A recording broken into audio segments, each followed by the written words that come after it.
Bonjour à ceux qui nous rejoignent. Troisième partie de notre émission avec l'actualité parlementaire et politique, Territoire Sénat et les titres de cette actualité ce matin. Saveria. Bonjour à tous et bienvenue dans cette édition. Malgré les annonces d'Emmanuel Macron hier, une nouvelle grande journée de mobilisation est prévue samedi. Hier, François de Rugy a reçu deux des 8 porte-paroles des Gilets jaunes. Les Français n'ont pas été convaincus par le président, ont déclaré ses porte-paroles. À l'issue de la réunion, ils veulent maintenant rencontrer Édouard Philippe. La reprise de l'examen du budget avec une alliance de circonstances au Sénat entre la majorité de droite et le gouvernement. Les sénateurs ont supprimé à la demande du gouvernement un crédit d'impôt pour les personnes qui hébergent des réfugiés. Une mesure pourtant adoptée à l'initiative des députés En Marche à l'Assemblée. Et puis la remise des prix Territoria hier, des prix qui récompensent les initiatives locales innovantes portées des communes ou par les départements. Reportage à suivre dans cette édition. La reprise de l'examen du budget au Sénat avec une alliance de circonstances entre la droite et le gouvernement. Les sénateurs ont supprimé à la demande du gouvernement un crédit d'impôt pour les personnes qui hébergent des réfugiés, une mesure pourtant adoptée à l'initiative des députés En Marche. Les explications de Quentin Calmet. Une relance, tu vois ? Lors de la séance d'hier, c'était un peu le monde à l'envers. À l'occasion de l'examen d'une mesure sur l'accueil des réfugiés pendant la discussion budgétaire, la majorité de droite et du centre du Sénat est venue au secours du gouvernement. En cause, un article adopté à l'Assemblée nationale à l'initiative d'Aurélien Taché, un député En Marche. Il permet un crédit d'impôt de 5 € par jour avec un plafond de 1 500 € par an pour des particuliers qui accueillent un réfugié. Une mesure dont le gouvernement ne veut pas. Nous considérons, tant eu égard des montants que de la difficulté à vérifier et constater l'effectivité de l'accueil, que ce dispositif serait extrêmement difficile à mettre en place. C'est la raison pour laquelle le gouvernement en souhaite la suppression. À la gauche de l'hémicycle, on soutient cette initiative, d'autant que cet accueil d'un réfugié serait encadré par une association. Il faut savoir que l'hébergement coûte, selon les dispositifs, entre 17 et 25 € la nuit, et que donc ce dispositif qui, d'une part, est très efficace en termes d'intégration, qui salue l'investissement de nos concitoyens dans cette démarche, permet aussi de faire face à un manque cruel de place. Sur les bancs de la droite, on dénonce une mesure qui n'est pas opérationnelle. Comment ils sont choisis? Qui décide? Dans quel cadre? Le geste est généreux, la pratique me paraît pour le moins compliquée. Une fois n'est pas coutume, la droite sénatoriale a donc supprimé une mesure En Marche, mais cette fois-ci à la demande du gouvernement. Et hier, c'était aussi les questions d'actualité et le retour de Gérald Darmanin, le ministre des Comptes publics au Sénat, Saveria. Le ministre des Comptes publics était très attendu après son tweet qui avait entraîné la suspension des débats au Sénat pendant 2 jours. Je vous propose d'écouter les explications de Gérald Darmanin. Est-ce que, pour ma part, j'aurais dû être au Sénat vendredi? Même si Olivier Dussopt me représente et représente dignement, sans doute. Aurais-je dû être à ma place au banc? Cela aurait permis sans doute d'avoir gardé la même réponse sur le fond qu'une réponse négative. Où étais-je? Dans ma commune, c'est vrai, à accueillir 2 ministres pour parler d'un grand projet de rénovation urbaine, parce que, je le dis bien volontiers,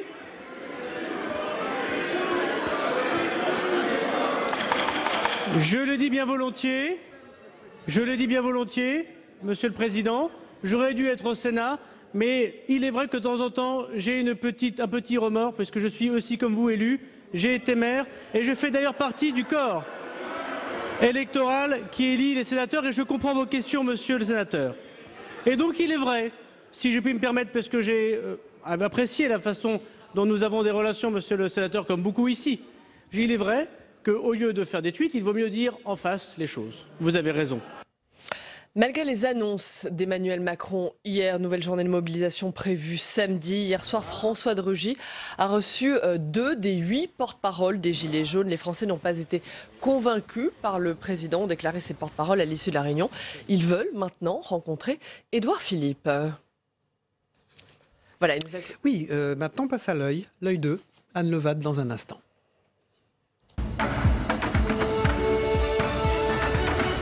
Anne Levan, vous êtes Bonjour. constitutionnaliste et habituée de ce plateau. Merci d'être avec nous. Bonjour Anne. Dans Bonjour. le mouvement de contestation actuel, le Sénat joue pleinement son rôle d'opposant politique, notamment en votant le gel de la hausse des taxes sur le carburant. Cette mesure, c'est une nouvelle provocation de la majorité sénatoriale envers l'exécutif.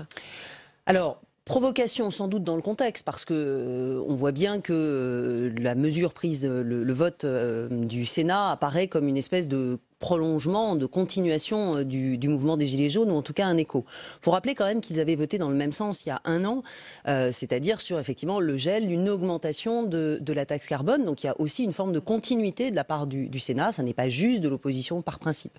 Alors néanmoins, les mécanismes parlementaires sont tels que la mesure n'a aucune chance de passer à l'Assemblée.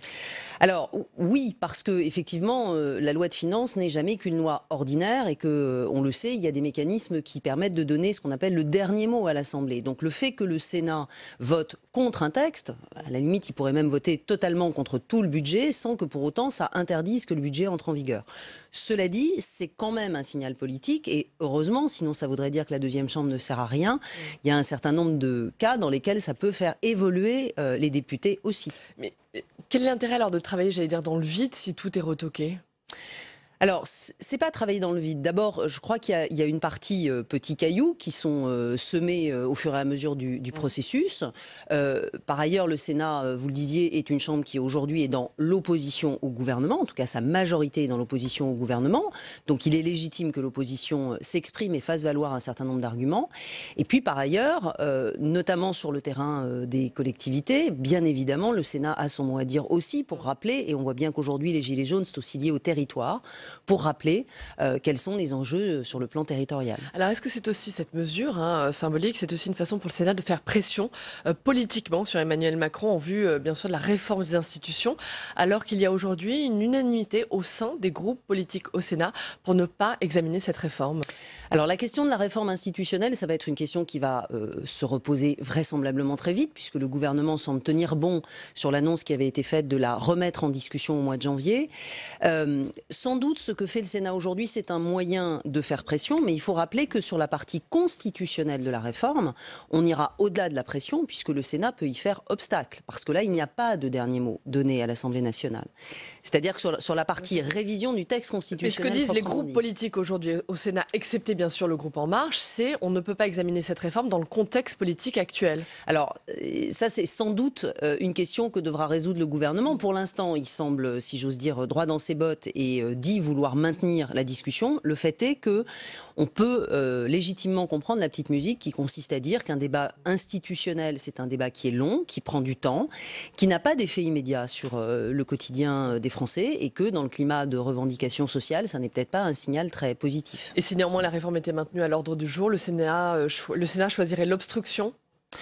L'obstruction, en tout cas, il y a un certain nombre de points sur lesquels il a déjà fait valoir son opposition. Il avait même parlé, par la voix de son président, de lignes rouges. Il y a fort à parier que les lignes rouges pourraient se multiplier, voire s'élargir. C'est-à-dire, elle pourrait évoluer, ces lignes rouges? En tout cas, on pourrait imaginer que sur la question... à nouveau de la représentativité des territoires, donc aussi sur la question du nombre de parlementaires et derrière du découpage électoral, puisque je rappelle que dans la réforme institutionnelle, pas dans la partie constitutionnelle, mais il y a un abaissement du nombre de députés et du nombre de sénateurs, que derrière cet abaissement, évidemment, il va falloir redécouper les circonscriptions et que Gérard Larcher avait beaucoup insisté sur la nécessité de garantir qu'il y ait un nombre minimum de sénateurs par département. Et la menace du référendum, est-ce qu'elle est toujours actuelle et possible aujourd'hui? Alors, est-ce que le référendum pourrait avoir lieu? Encore une fois, c'est une décision du chef de l'État. Il faut faire la part des choses. Le référendum sur la partie constitutionnelle est exclu s'il n'y a pas un vote des deux chambres en termes identiques sur le texte, puisque là, il faut néanmoins que le texte de la loi constitutionnelle soit adopté. En revanche, sur la partie non constitutionnelle, on pourrait imaginer qu'il y ait un référendum, mais évidemment, ce serait un risque élevé néanmoins pour le gouvernement dans le contexte actuel. Merci Anne, merci beaucoup Anne Levade. Le gouvernement maintient la hausse des taxes sur le carburant au 1er janvier. Nous maintenons le cap déterminé et raisonnable. Déclaration à l'instant du Premier ministre Édouard Philippe. Je vous propose de l'écouter. Je ne peux pas encore vous répondre sur exactement comment le dispositif va marcher. Et pour une très bonne raison. Pas du tout parce que... non. Pourquoi ? Parce que ce dispositif, il va être discuté à l'Assemblée nationale, il va être discuté au Sénat, il va être adopté par le Parlement. Et si aujourd'hui je vous donne un chiffre, et que ce n'est pas le chiffre qui est voté, qui n'est pas le chiffre qui est discuté, j'aurais l'air de quelqu'un qui ne dit pas la vérité, et je n'aime pas ça. Donc concrètement, il y a une trajectoire d'augmentation de la taxe qui est prévue au 1er janvier de chaque année.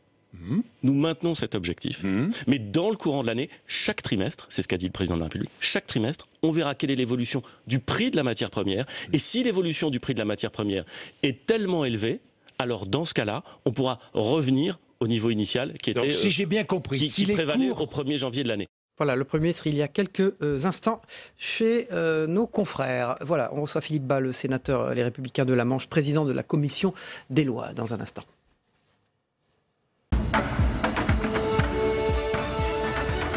Bonjour Philippe Bas, une réaction à propos du Premier ministre ? Bonjour. Bonjour Philippe Bas. Je ne comprends pas pourquoi le président de la République et le gouvernement se braquent. Et je ne crois pas qu'en période de tension sociale aiguë, comme aujourd'hui, ce soit la bonne méthode. Après tout, on n'est pas en face d'une réforme environnementale de grande ampleur qu'il s'agirait de retirer.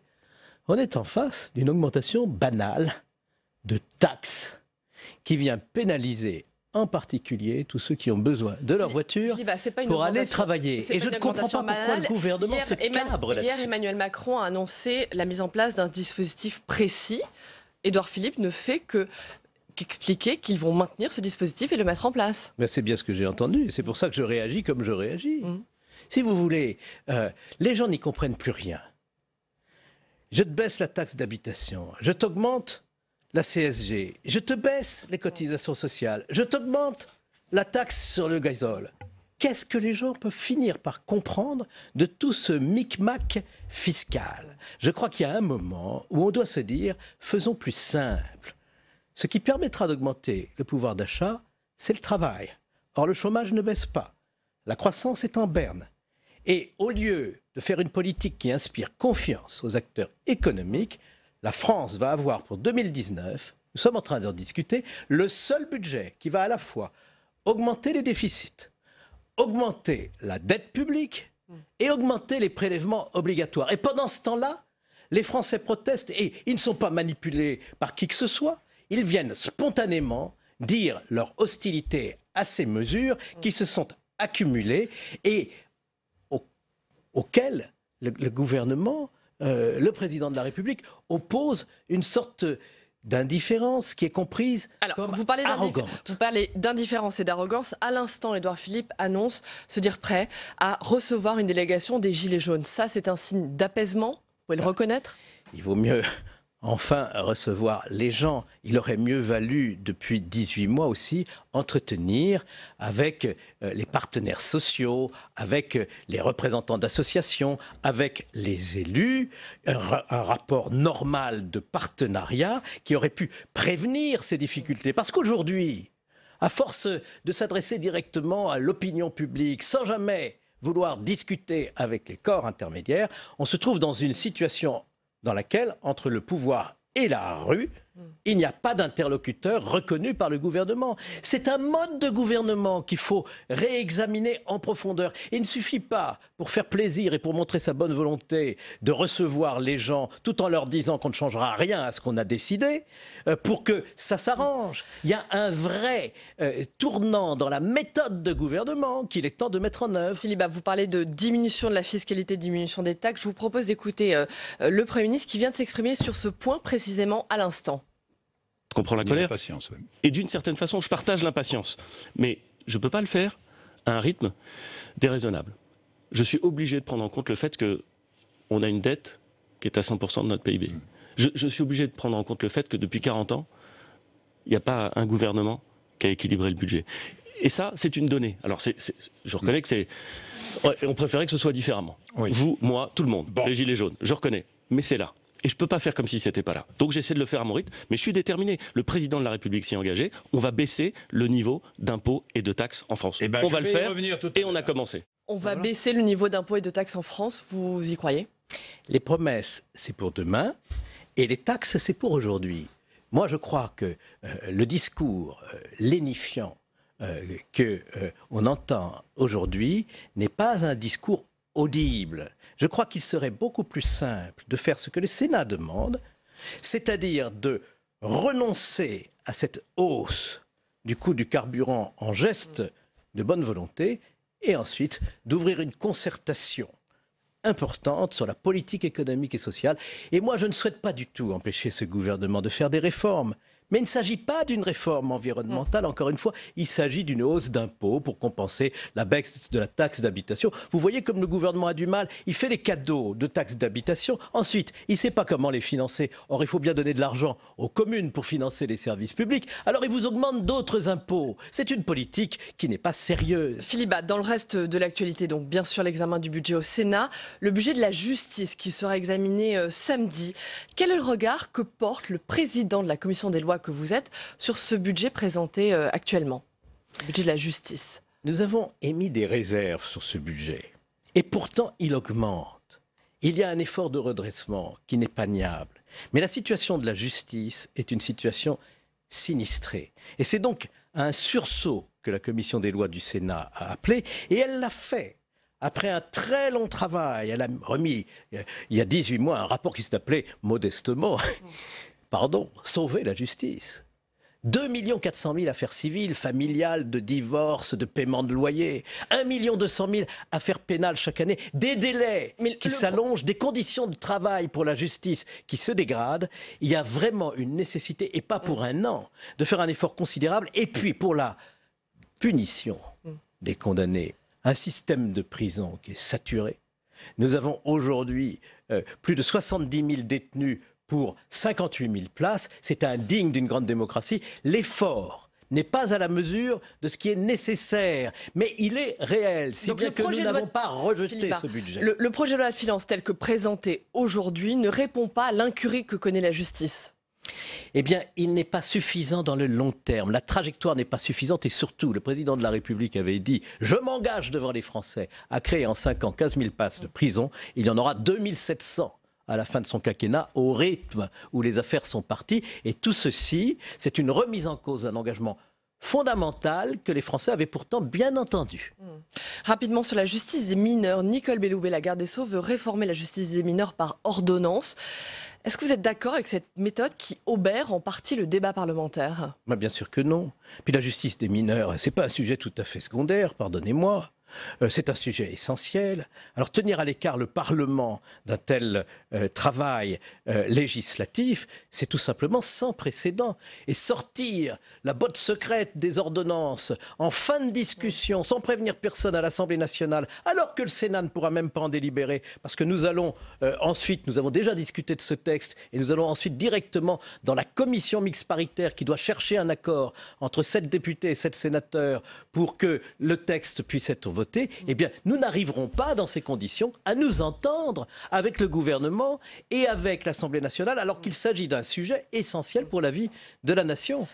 Un dernier sujet dans l'actualité également, l'affaire Benalla. Philippe Bas, vous êtes retrouvé au cœur d'un tourbillon médiatique en tant que président de la commission d'enquête sur cette affaire Benalla.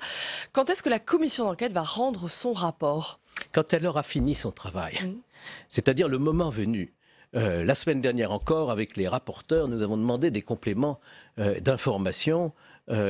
Nous écrivons aux ministres, aux autorités compétentes, nous exploitons toutes les données que nous avons reçues. C'est-à-dire dans les semaines qui viennent, dans les jours qui viennent. Nous avons par exemple demandé comment ça se passe, la sécurité des chefs de gouvernement et des chefs d'État à l'étranger. Nous voulons comparer les choses. Et puis, nous nous disons, c'est un sujet très important, il n'y a que des avantages à le traiter sereinement. Le sujet important, c'est comment est organisée la sécurité du président de la République? Est-ce qu'elle est bien dirigée par des hauts fonctionnaires civils et militaires, gendarmes, qui animent des agents d'élite, qui sont sélectionnés spécialement pour ça, entraînés, évalués, sans interférence possible de personnes qui n'auraient pas les qualifications nécessaires? Eh bien, ça mérite un petit peu de temps de travail. Sachez que nous sommes opiniâtres, nous sommes précisément en train d'analyser toutes les données que nous avons recueillies pour sortir un rapport de qualité qui met sur la table toutes les données du problème. Benjamin Griveaux, le porte-parole du gouvernement, avait attaqué à l'époque votre déontologie. Vous lui répondez quoi, Benjamin Griveaux? Écoutez, madame, j'ai évité jusqu'à présent d'entrer dans n'importe quelle polémique. Monsieur Griveaux, qui est secrétaire d'État sans ministère, du gouvernement, et qui passe ses journées à faire campagne à Paris, n'a pas de leçon de déontologie à donner. Néanmoins, vous avez accusé d'en faire beaucoup, de mener un combat politique avec cette affaire Benalla. Est-ce que vous n'en avez pas trop fait? C'est tout le contraire.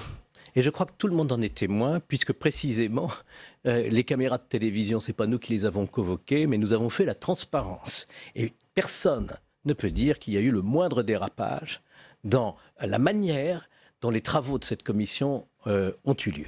Merci Philippe Bas, merci beaucoup. Merci d'avoir été notre invité. Vous êtes sénateur Les Républicains de la Manche et président de la Commission des lois, d'avoir été notre invité ce matin. On passe tout de suite à l'agenda, ce qui se passe au Sénat.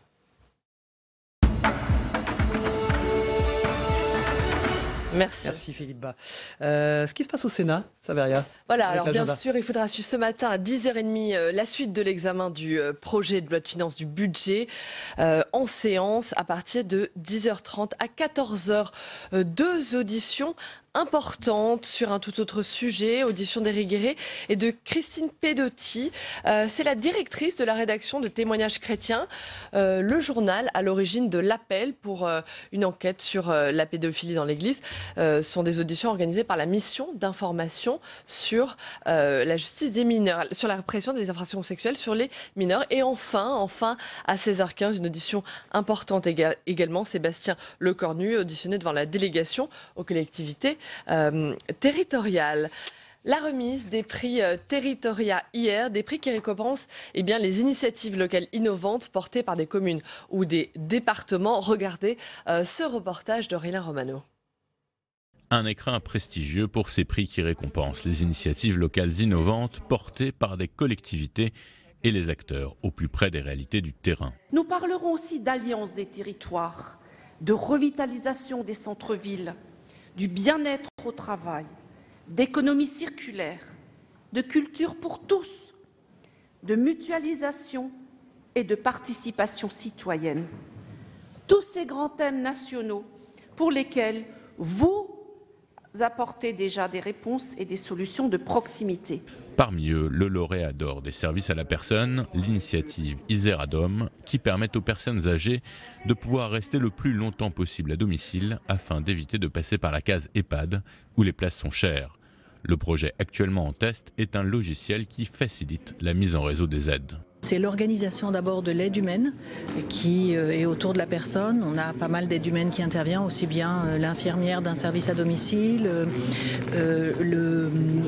une aide ménagère, un kiné. Et on a pour cela un référent sentinelle qui peut permettre de mieux coordonner les aides à domicile. Des prix qui permettent d'offrir une tribune à ces initiatives. Les porteurs de projets sont souvent en attente d'un relais de l'État afin de pouvoir continuer ou développer leur dispositif. Voilà le prix Territoria. Tout de suite, on passe à la revue des unes de la presse quotidienne régionale dans un instant. Et à la une du grand quotidien de la Nouvelle-Aquitaine Sud-Ouest, l'impossible équation d'Emmanuel Macron ce matin. C'est une expression qu'on a beaucoup entendue ces derniers jours, fin du monde et fin de mois, l'impossible équation. Malgré les annonces du président hier, une nouvelle journée de mobilisation est prévue samedi.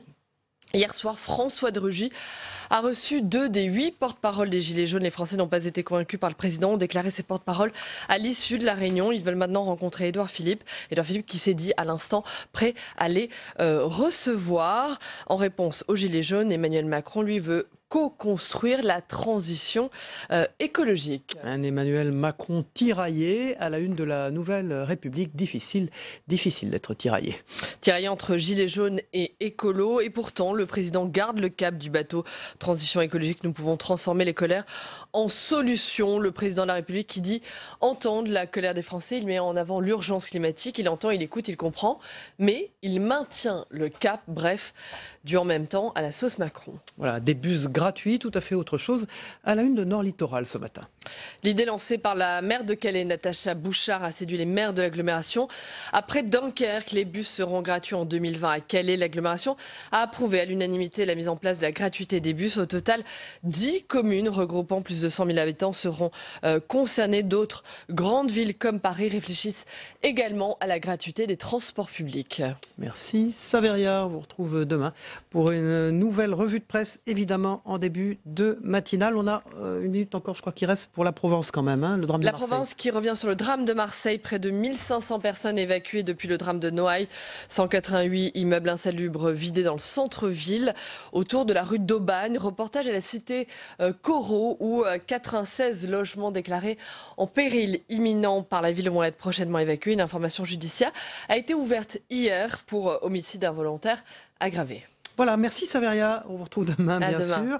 Dans un instant, c'est la météo des territoires, le temps qu'il fait en France et dans les territoires français d'outre-mer. Et puis, le Zap Matin de Christophe Combarieux avec ce qui s'est passé dans les émissions politiques hier soir. Et puis, les journaux télévisés et bien sûr, les autres matinales d'Info ce matin. Au revoir Saveria, à demain. À demain, bonne journée à tous. Au revoir. La météo vous est présentée par l'Assemblée des départements de France.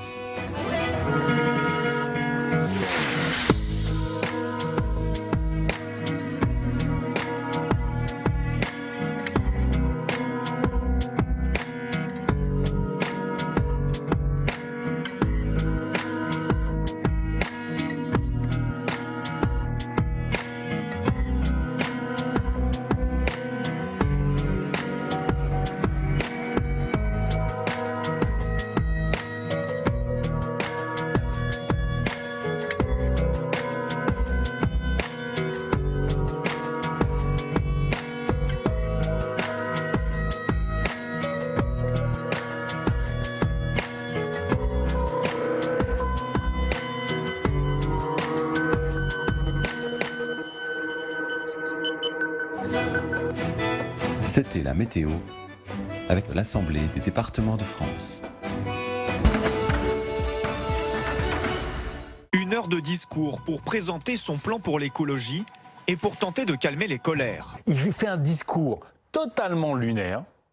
Il ne répond absolument pas sur la justice sociale. Il dit « je vous ai compris ». Et je ne vais rien faire. On entend le président de la République, on entend le gouvernement, ils évoquent la fin du monde, et nous on parle de la fin du mois. C'est que nous allons traiter les deux. Il n'a même pas prononcé le mot salaire, je crois. Il n'a même pas prononcé le mot salaire. Donc tant qu'il n'y a pas de hausse de salaire, tant qu'il n'y a pas de hausse de pension, ces propos, des pensions pour les retraités, ces propos seront inaudibles. Il y a sur les mesures concrètes d'aide aux ménages, qui est quand même un des grands éléments de ce qui s'exprime aujourd'hui par les Gilets jaunes, une forme de faiblesse des réponses. Quelle est la réponse qu'ils ont eue? Un cours sur l'écologie, qui était hors sujet, et surtout qui donnait ce sentiment, avec lequel j'ai été mal à l'aise, d'un écart que je n'ai jamais trouvé aussi grand entre un président de la République et le pays. Moi, je n'attendais rien de son discours, j'ai pas été déçue. Puisque comme j'attendais rien, c'est la confirmation qu'en fait, il est hors des réalités de la vie quotidienne des Français. Je souhaite que partout sur le territoire, cette décision de concertation puisse être déclinée et que partout sur nos territoires, sur les réseaux sociaux aussi, ce débat puisse se tenir. Les Français attendaient de savoir comment est-ce qu'ils pouvaient boucler leur budget dans 3 jours. Et il leur dit, on va organiser des réunions et puis on verra ça dans 3 mois. Mais dans 3 mois, une grande partie des Français qui aujourd'hui tirent la sonnette d'alarme seront à la Banque de France. Qu'il engage tous les 3 mois un débat, nous ça nous convient. Mais on lui dit d'ores et déjà que les 5 hausses qui sont prévues sont délirantes. Je reste sur ma faim et je pense qu'effectivement, ça aurait été plus adapté d'annoncer dès aujourd'hui des mesures fortes qui marquent les esprits, qui aident les classes moyennes. Nous avons aujourd'hui 2 France, celle des ministères et puis la France populaire qui ne se comprennent plus et qui ne trouvent plus de lieu de dialogue. Et quand il n'y a plus de lieu de dialogue, quand il n'y a plus de compréhension par le pouvoir, eh bien effectivement c'est la rue qui devient le lieu de l'expression. Au lieu de dire oui à la manifestation sur les Champs-Élysées, ou au contraire non et on boucle le périmètre, ils ont laissé venir un certain nombre de gens, y compris d'ailleurs des casseurs, pour ensuite envoyer du gaz lacrymogène sur les manifestants. Tout ça est une attitude qui est totalement irresponsable et on voit que derrière il y a des arrière-pensées politiciennes pour essayer d'étouffer ce mouvement.